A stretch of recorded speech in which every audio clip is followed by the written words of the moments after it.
pushes pause button on the conversation, and he shifts his attention to one particular disciple in question.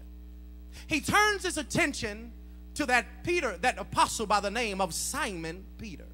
And our text tells us that he looks at Peter, and he says this to him: Simon, Simon, behold, Satan hath desired to have you, that he may sift you as wheat.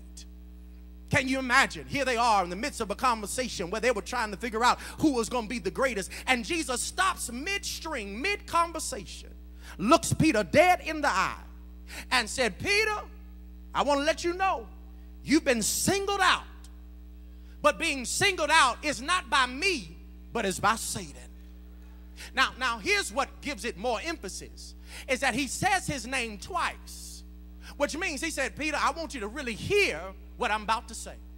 Simon, Simon, Satan desired to have you. Now, oftentimes when we read this, we misinterpret it, because when we read it on the cursory view, and we begin to just believe that he was just speaking to Peter. But when we read it, it is written in the plural tense, which means when he said to Peter, Satan desires to sift you. He wants to have you and sift you as wheat. Watch this. Here's what's crazy. In other words, he was telling Peter and the rest of them, he's coming after Peter first.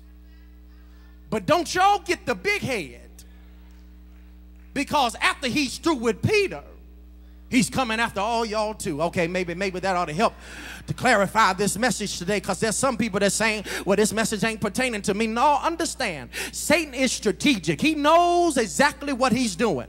And sometimes what he'll do is he'll hit people out of the way just to get you off guard, just to make you think everything cool, like you've escaped some kind of exemption. What he does is that he may pick on a few for a little while, but just trust and believe he has your name and your number, your address, your email account, Facebook page. He has your Twitter account. He knows where you are, and what he says is, after I've been through with them, I'm gonna mess with you.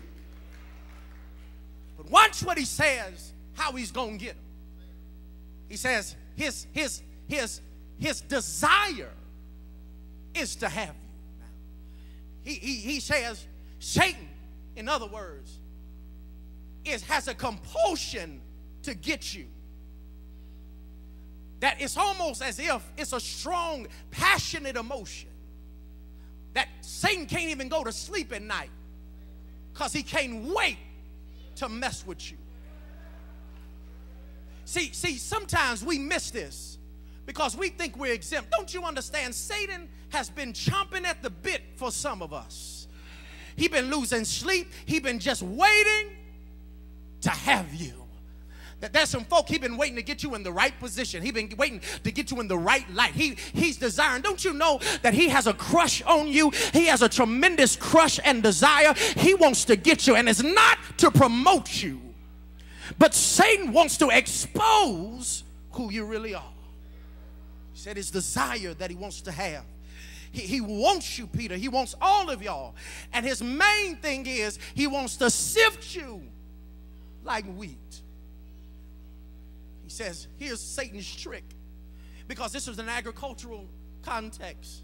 What those who were farmers would know, how you would sift wheat is that you would put the wheat and the chaff in the same bag. You would put it on these tablecloths, and you would put them there together, and you would push up the tablecloth, and you allow the wheat to come down.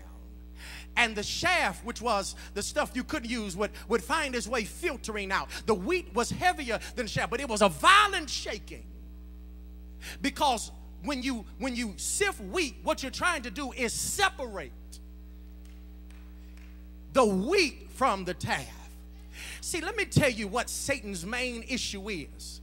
His issue is not that you stay promoted. That doesn't bother him. What he really wants to do is separate you.